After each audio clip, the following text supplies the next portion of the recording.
Hello, welcome you all to today's class. आज से हम शुरू कर रहे हैं अपना नया सेशन जो कि है हायर एजुकेशन से रिलेटेड। We will discuss higher education related questions here. तो आज से हम शुरुआत करने जा रहे हैं कहाँ से? Institutions of higher learning and education in ancient India. उससे पहले मैं अपना इंट्रोडक्शन दे दूँ। मेरा नाम है doctor Shalini Shrivastava. I have done my PhD in mass communication and journalism and MPhil MJMC and BJMC also in mass communication, जो कि हमारा सब्जेक्ट भी है नेट के लिए मास कम्युनिकेशन। बट हम यहाँ पे जो बात कर रहे हैं that is related to first paper, यानी कि जनरल पेपर जो है उसमें हायर एजुकेशन के जो टॉपिक है उससे रिलेटेड हम डिस्कशन करेंगे। सबसे पहले सिलेबस देख लेते हैं कि क्या क्या हमारे सिलेबस में चीज़ें हम देखेंगे। First is institutions of higher learning and education in ancient India, यानी कि जो भी हमारे हायर लर्निंग के उच्च शिक्षा के जो भी संस्थाएं थी हमारी एंशिएंट एजुकेशन सिस्टम में, यानी कि प्राचीन भारत में, उसको हम यहाँ पे डिस्कस करेंगे। Next is evolution of higher learning and research in post independence India, यानी कि किस तरह से इंडिपेंडेंस के बाद यानी स्वतंत्रता के बाद भारत में किस तरह से इवोल्यूशन हुआ हायर लर्निंग का और रिसर्च का, यानी शोध में किस तरह से हमारा चीज़ें डेवलपमेंट्स हुए, उसकी हम यहाँ पे बात करेंगे।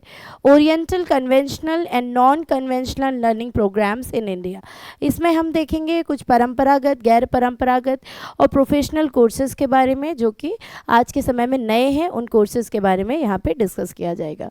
Next is professional, technical and skill based education, इसमें हम बात करते हैं प्रोफेशनल कोर्सेज़ की, जैसे कि mass communication is also a professional course.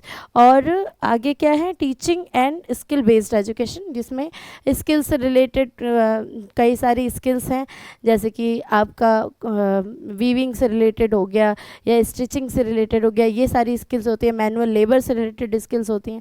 इससे रिलेटेड जो स्किल बेस्ड कौशल विकास से संबंधित एजुकेशन है और टेक्निकल एजुकेशन है, उसकी यहाँ पे बात की जाएगी।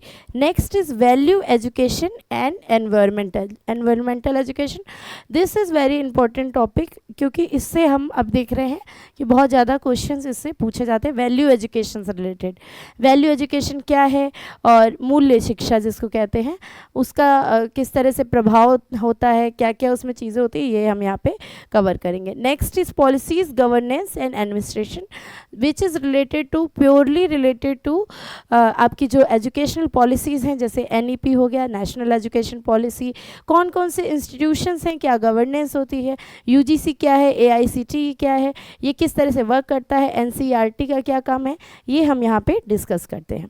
ये सारे टॉपिक्स हमने जो देखे ये हैं आपके UGC नेट, NTA नेट जो हमसे यहाँ से क्वेश्चन पूछता है उससे रिलेटेड। तो अब हम यहाँ पे आज जो डिस्कस कर रहे हैं that is ancient Indian education system की। तो जब हम इसकी बात करते हैं तो ये शुरुआत कहाँ से हुई है? ये शुरुआत हुई है वेस्टर्न एजुकेशनल रिवॉल्यूशन से। कहाँ से ये शुरुआत हुई थी? ये शुरुआत हुई थी हेलेनिज़म से। हेलेनिज़म क्या है? हेलेनिज़म जो है that is related to Greek culture. Hellenism refers to the Greek culture, language and ideas across a vast area following the consequence of Alexander the Great. जो हेलेनिज्म यानी ग्रीक संस्कृति का विस्तार हुआ था, इसमें क्या है आपका कौन कौन से रीजन्स आते हैं? ये है from Greece to Egypt, Persia, Central Asia and India. यहाँ से इन्फ्लुएंस हुई, पूरा ग्रीक कल्चर से प्रभावित हुआ। क्या क्या इसमें रीजन्स आए? ग्रीस से लेके इजिप्ट, पर्सिया, सेंट्रल एशिया और भारत को भी इसने प्रभावित किया। Combined Greek philosophy, art, science and religion with local culture, एक कल्चरल फ्यूज़न हुआ जिसको हम कहते हैं क्या क्या चीज़ें इसमें थी? फिलॉसफी थी, ग्रीक फिलॉसफी, आर्ट जो वहाँ की कला थी, विज्ञान जो था साइंस, और रिलीजन और लोकल कल्चर का यहाँ पे एक फ्यूज़न देखने को मिला, या कल्चरल फ्यूज़न।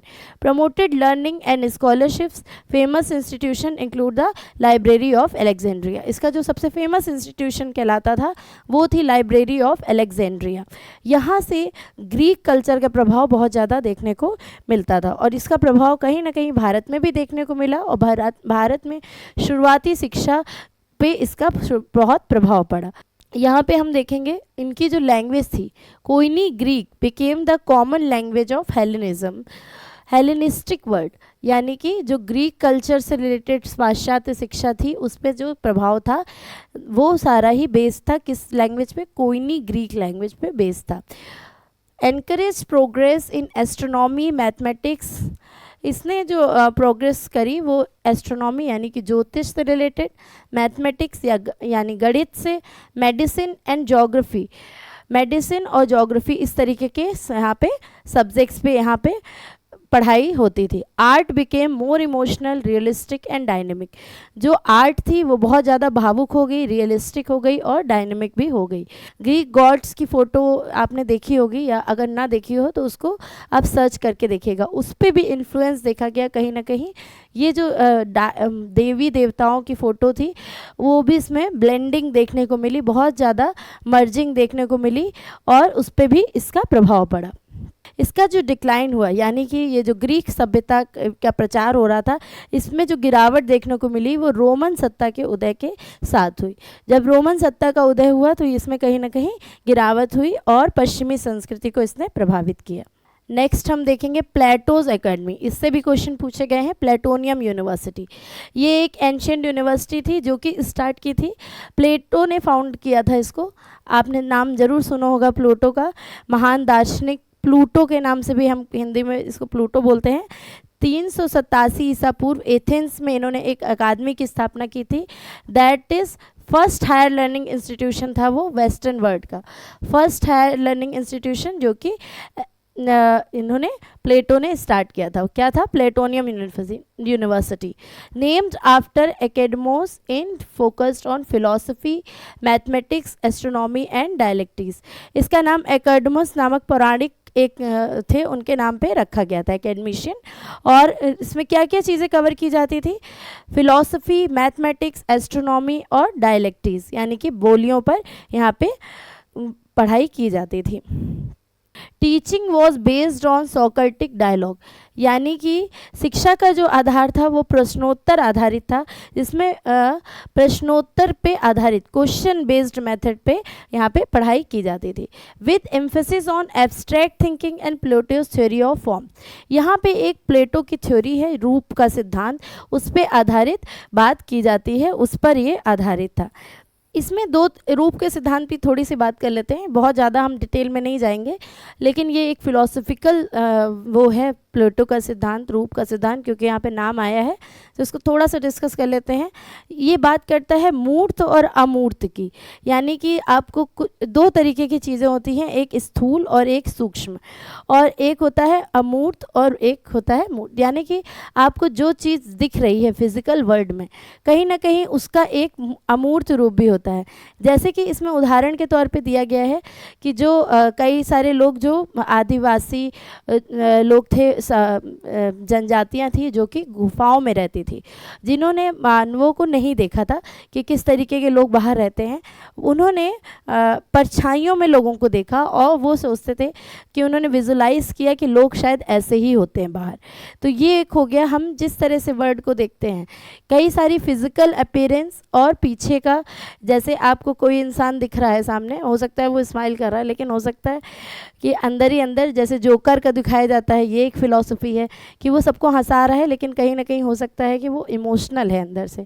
तो ये एक दो तरीके की रूप होते हैं, एक होता है मूर्त और एक होता है अमूर्त। अमूर्त रूप जो है वो अंदर की आपकी भावनात्मक चीज़ है, वो कैसा भी हो सकता है, लेकिन फिजिकल अपीयरेंस डिफरेंट हो सकती है। यही कहता है रूप का सिद्धांत, जो कि प्लेटो का रूप का सिद्धांत है। आगे देखते हैं, Plato's academy was not only focused on abstract philosophy, खाली एब्स्ट्रैक्ट फिलोसफी पे बेस नहीं थी, बल्कि but also included practical subjects. इसमें प्रैक्टिकल सब्जेक्ट्स भी इंक्लूड किए गए। कैसे सब्जेक्ट्स हैं? जैसे है यहाँ पे ज्योमेट्री है, इथिक्स है, इस तरीके के सब्जेक्ट्स भी यहाँ पे इंक्लूड किया गया। इट मोस्ट फेमस, इसके सबसे जो फेमस स्टूडेंट थे वो तो एरिस्टोटल, जिन्हें हम कहते हैं अरस्तु यहाँ के सबसे फेमस स्टूडेंट रहे। Aristotle later founded his own institution, और इन्होंने बाद में अपनी एक अलग इंस्टीट्यूशन फॉर्म करी जिसको कहा जाता है the peripatetic school. The peripatetic school. यहाँ पे इन्होंने एक अलग इंस्टीट्यूशन फॉर्म की, where lessons were held while walking at the Lyceum gymnasium. Lyceum gymnasium जहाँ पे वॉक करते करते लोग पढ़ाई करते थे, उन्हें लेक्चर्स दिए जाते थे। The academy promoted free intellectual inquiry without interference from political और religious power.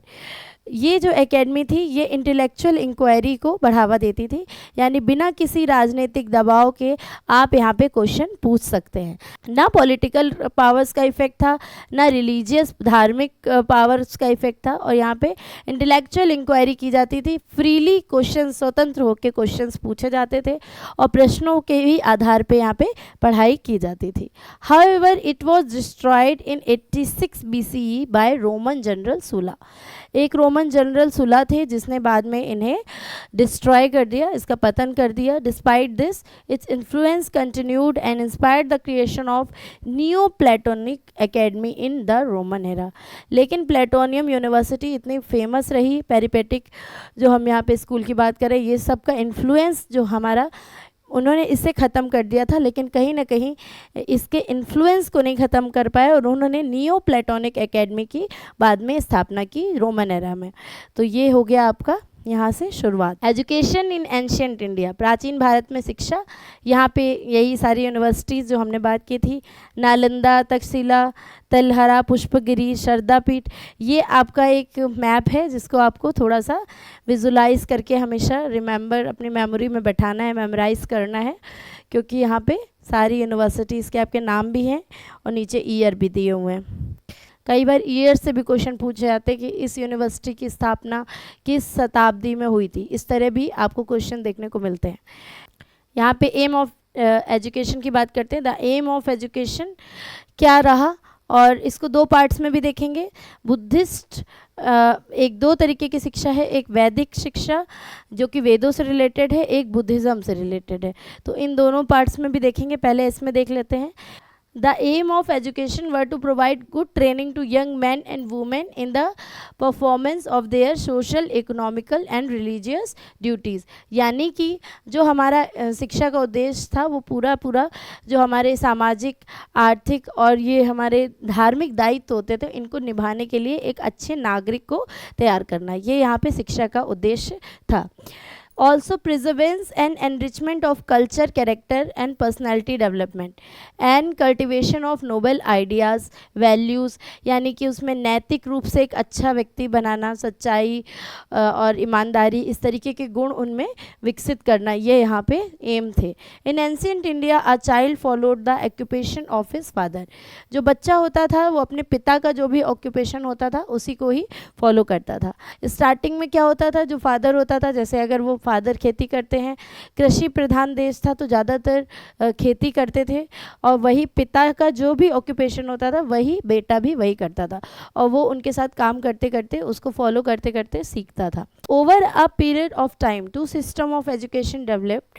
First is Vedic and second is Buddhist. जो भी हमने बात करी, Vedic system that is was based on Vedas, जो हमारे 4 वेद हैं, ऋग्वेद, सामवेद, यजुर्वेद, अथर्ववेद, इससे रिलेटेड, इस पे आधारित जो शिक्षा थी वो कहलाती थी वैदिक शिक्षा। और दूसरी हमारी बुद्धिस्ट शिक्षा जो कि बौद्ध धर्म के ग्रंथ पे आधारित थी, वो कहलाती थी Buddhist education. As the name indicates, in the former system Vedas, Vedanga, Upanishad and other allied subject were taught while in the latter system. वही चीज़ है कि हमने जो बात करी, इसमें वेद, वेदांग, इन सारी चीज़ों की यहाँ पे शिक्षा दी जाती थी वैदिक एजुकेशन में।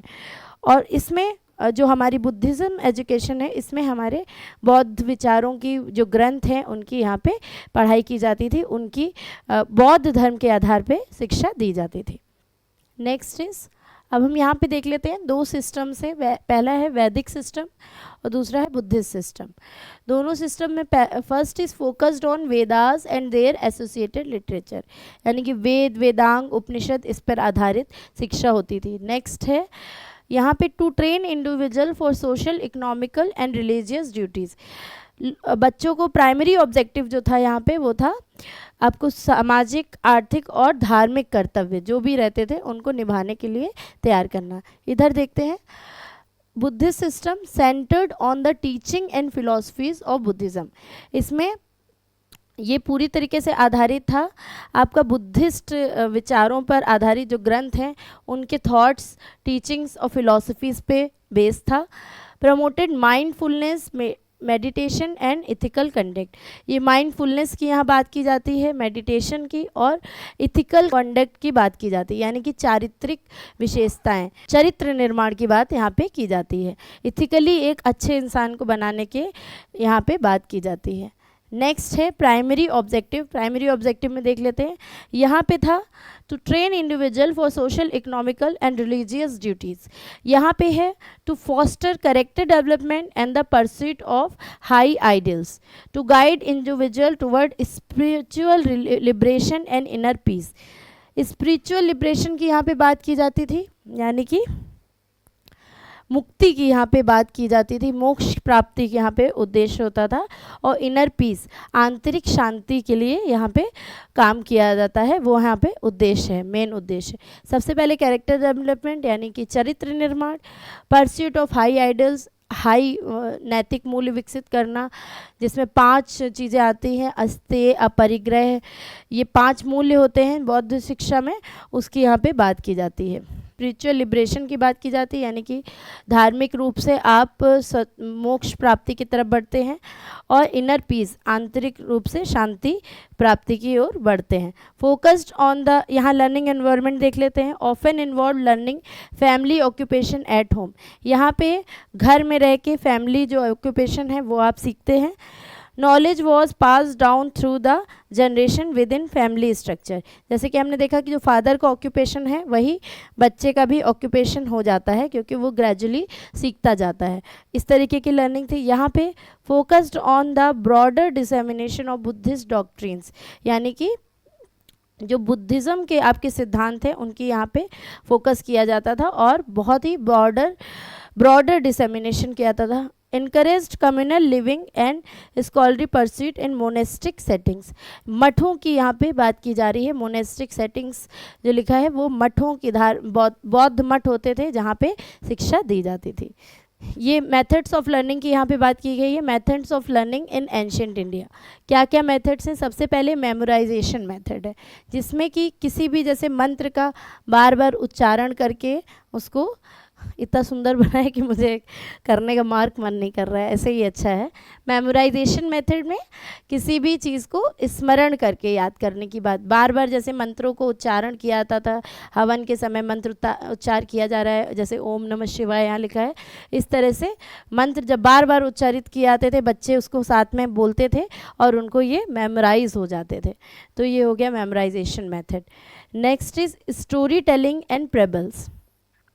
यहाँ पे कहानियों के द्वारा, जैसे कि जो भी आपके वेदांग पुराणों की कहानियाँ हैं उसको गुरु अपने बच्चों को, जो भी बच्चे हैं उनको यहाँ पे सिखा रहे हैं शिष्यों को, और उन्हें सुन के एक पुराणों की कथाओं को, उपनिषद के कथाओं को वो एक स्टोरी के फॉर्म में सुनाते हैं, और उन्हें यहाँ पे वो चीज़ें याद होती जाती हैं और स्टोरी के फॉर्म में उसको समझते जाते हैं। इससे उनकी जो मोरल वैल्यूज़ हैं, जैसे नैतिक शिक्षा में आप कहानियाँ पढ़ते थे, यहाँ पे देखिए लिखा है जैसे राजा रानी की कथाएं, इस तरह से, या एनिमल्स की कथाएं, जैसे खरगोश और कछुए की कहानी हमको पढ़ाई गई है। तो ये सारी मोरल वैल्यूज़ डेवलप करने के लिए स्टोरी फॉर्म में, स्टोरी टेलिंग एंड प्रेबल्स के फॉर्म में यहाँ पे शिक्षा दी जाती थी। Next is critical analysis. ये इससे ऊपर का स्टेज है। स्टोरी टेलिंग, प्रेबल्स, मेमोराइजेशन हो गया, यहाँ पे क्रिटिकल एनालिसिस हो रहा है। यहाँ पे जब स्टूडेंट थोड़ा जानने लगा है, समझने लगा है, तो वो तर्क वितर्क करने लगते हैं। लॉजिक एंड डिबेट की यहाँ पे बात की जाती है। यहाँ पे जो स्टूडेंट है जो थोड़ा हायर लर्निंग में पहुँच चुके हैं, वो एक लॉजिकल रीजनिंग लगाते हैं, और पहले ऐसा हुआ था, फिर ऐसे कर्मों का फल ये सारा डिस्कशन एक शुरू हो जाता है। That is called logic and debate. तो वो अपने जो टीचर हैं उनसे क्वेश्चंस पूछते हैं और डिबेट करते हैं, और इससे यहाँ पे जो भी आपके आइडियलिस्टिक चीज़ें हैं उनको वहाँ पे डिबेट, इसको कहते थे शास्त्रार्थ, शास्त्रों पे डिस्कशन करना, डिबेट करना, दैट इज़ कॉल्ड शास्त्रार्थ करते थे। ये है आपका क्रिटिकल एनालिसिस। फिर आता है उससे भी हायर लर्निंग स्टेज, इंट्रोस्पेक्शन। जब ये सारा आप कर चुके तो इंट्रोस्पेक्शन यानी कि श्रवण, मनन और निध्यासन, अपने मन में उसको पहले श्रवण, इसमें 3 स्टेजेस आती हैं, कुछ भी सुन के फिर मनन, उस पर विचार करना, और निध्यासन बैठ के उसको पूरा रिफ्लेक्ट करना, अपनी जो डेली लाइफ है उसमें उसको यूज़ करना, फिर उसको तर्क वितर्क करना, अपने मन में उसका चिंतन करना, दैट इज़ इंट्रोस्पेक्शन स्टेज, आत्म मंथन। फिर है hands on learning. Hands on learning किस लिए होता था? प्रैक्टिकल चीज़ों के लिए, जैसे क्राफ्ट हो गया, धनुर्विद्या हो गया। यहाँ पे जो अध्यापक हैं या आचार्य हैं, गुरुजी हैं, वो करके सिखाते थे। जो भी आपकी जैसे धनुर्विद्या यहाँ पे देख रहे हैं कि सिखाया जाता था, तो ये हो गया हैंड्स ऑन लर्निंग, करके सीखना, खुद से करके बच्चे सीखते थे। अब हम इसी को डिटेल में एक बार देख लेते हैं। मेमोराइजेशन मेथड, इसमें क्या है, जो भी हमारे टेक्स्ट है, वेद, वेदांग, पुराण, उपनिषद, इसको हम बार बार उच्चारण करते हैं। यज्ञ हवन के समय मंत्र उच्चार किए जाते थे और इस तरह से बच्चे उसको बाय हार्ट करते थे या याद हो जाता था उन्हें पूरी तरीके से। बाय हार्ट कर लेना या याद कर लेना, मेमोराइज कर लेते थे। नेक्स्ट इज़ क्रिटिकल एनालिसिस, जो भी हमने देखा। यहाँ पे क्रिटिकल एनालिसिस खाली रटने तक सीमित नहीं रहते थे, और उसके बाद जो भी हम चीज़ें हैं तर्क वितर्क करके उसको क्रिटिकली एनालाइज करते थे। यहाँ पे 2 फेमस संत लिखे, जैसे Ramanuja and Madhvacharya. Critically examine their teachers view on the Brahmasutra. इन्होंने अपने टीचर के जो व्यूज़ हैं उनका क्रिटिकल एग्जामिनेशन किया था, अपने गुरुओं के ब्रह्मसूत्र संबंधी विचारों की आलोचनात्मक समीक्षा की और एक निष्कर्ष प्रस्तुत किया। इसको पूछा भी जाता है। कौन 2 स्टूडेंट हैं? रामानुज एंड माधवाचार्य। इन्होंने ब्रह्मसूत्र संबंधी विचारों की आलोचनात्मक समीक्षा और निष्कर्ष प्रस्तुत किए थे। तो ये हो गया आपका critical analysis stage. Next is story telling and parables. जो हमने देखा, बहुत सारे कॉम्प्लेक्स कॉन्सेप्ट्स को समझाने के लिए उसको कहानी के फॉर्म में समझा दिया जाता है, that is called story telling. Widely employed by Lord Buddha in his teaching. ये सबसे ज़्यादा जो महात्मा बुद्ध थे उन्होंने अपने टीचिंग्स में इसका सबसे ज़्यादा यूज़ किया। जैसे कहते हैं उनकी जो भी कहानियाँ होती हैं उन्हें जातक कथाएं कहा जाता है। जैसे पंचतंत्र की कहानियाँ हैं, ये सारी जातक कथाएं जिसमें हम जानवरों के माध्यम से कुछ ना कुछ वैल्यू एजुकेशन यानी कि मोरल शिक्षा बच्चों को देते हैं। ये कहलाती है आपका स्टोरी टेलिंग मेथड। इंट्रोस्पेक्शन, श्रवण, मनन और निध्यासन जो हमने बात करी। श्रवण में क्या था? किसी भी चीज़ को सुनना, रिफ्लेक्टिंग यानी मनन, उसी को पालन करना, दैनिक कार्यों में रिफ्लेक्ट करना, and last is deep contemplation या निध्यासन। तो इसको वेदांत या ब्रह्म विद्या की शिक्षा में आत्मचिंतन की विधि प्रमुख थी, जिसमें श्रवण, गुरु से ज्ञान पूर्वक सुनना, मनन, सुने गए ज्ञान पर विचार करना, और निध्यासन यानी उसी ज्ञान पर गहराई से ध्यान करना और आत्मसात करना। ये सारी चीज़ें श्रवण, मनन और निध्यासन कहलाती हैं। इसका स्पेशली यूज्ड कहाँ हुआ है? इन लर्निंग वेदांत और ब्रह्म विद्या। वेदांत की लर्निंग में और ब्रह्म विद्या में इसका सबसे अधिक यूज़ होता है इंट्रोस्पेक्शन मेथड का। Next is hands on learning. Hands on learning यानी करके सीखना। करके सीखने से हमें पता चल रहा है कि यहाँ पे बात कर रहे हैं प्रैक्टिकल ऑब्जर्वेशन एंड ट्रेनिंग की। ये कहाँ पे कॉमन है? This is common in medicine, surgery and crafts. तो यहाँ पे मेडिसिन, सर्जरी और क्राफ्ट जैसे जो विषय हैं जिसमें स्टूडेंट खुद से मेडिसिन बना के अपने गुरु के साथ मिलके बनाते हैं। जैसे धनुर्विद्या है तो आपने देखा होगा महाभारत में कि कैसे द्रोणाचार्य के साथ अर्जुन, एक बाकी जो शिष्य थे वो सीख रहे हैं निशाना लगाना।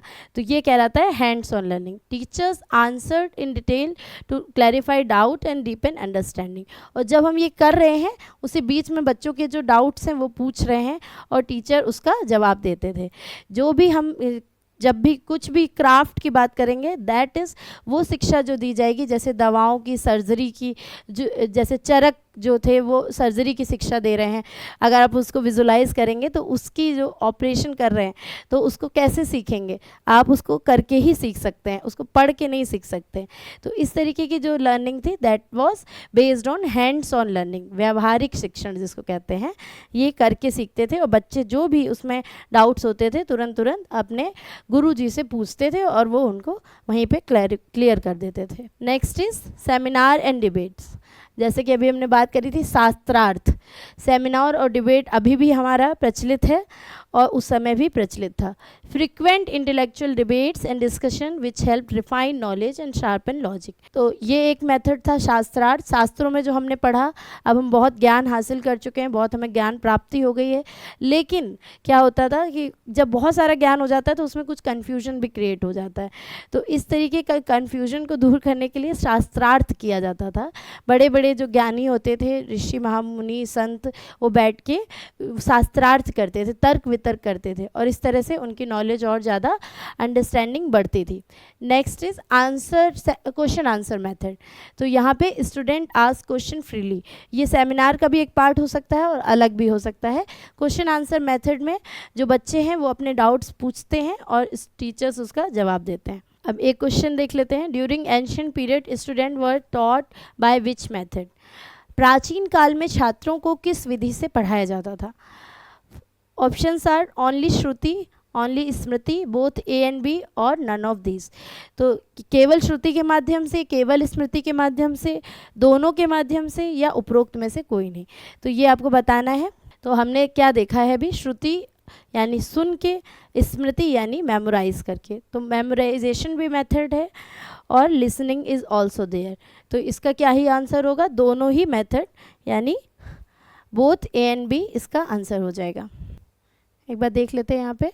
प्राचीन काल में विद्यार्थियों को मुख्यतः श्रुति और स्मृति दोनों ही पद्धतियों से पढ़ाया जाता था। श्रुति में क्या होता था, जिससे गुरु से शिष्यों को मौखिक रूप से कुछ चीज़ सुनकर याद कराया जाता था, जिसमें वेद शामिल थे, ये हो गया श्रुति यानी लिसनिंग के थ्रू। स्मृति वह ज्ञान है जिसे याद रखा गया या मेमोराइजेशन मेथड और बाद में लिखित रूप में प्रस्तुत किया गया, जैसे महाकाव्य, पुराण आदि। दोनों पद्धतियों में धार्मिक, दार्शनिक और व्यवहारिक ज्ञान के प्रसार में महत्वपूर्ण भूमिका निभाई थी। तो ये आपने समझा, दोनों ही मेथड श्रुति और स्मृति इस तरीके के क्वेश्चंस आपको देखने को मिल सकते हैं नेट एग्जाम में, इसीलिए हम यहाँ पे ये डिस्कस कर रहे हैं ताकि आपको पता रहे कि किस तरीके के क्वेश्चंस फॉर्म होते हैं। नेक्स्ट देखते हैं ancient Indian teacher roles. Ancient Indian teachers के क्या क्या रोल होते थे, कौन कौन से प्रकार यहाँ पे हैं टीचर्स के, ये देख लेते हैं।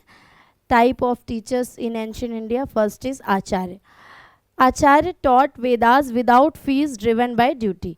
आचार्य जो होते थे वो अपने कर्तव्य का पालन करते थे और किसी भी तरीके का फीस नहीं चार्ज करते थे, यानी कि कोई भी फीस नहीं लेते थे और अपना कर्तव्य पालन समझ के पढ़ाते थे, वो आचार्य कहलाते थे।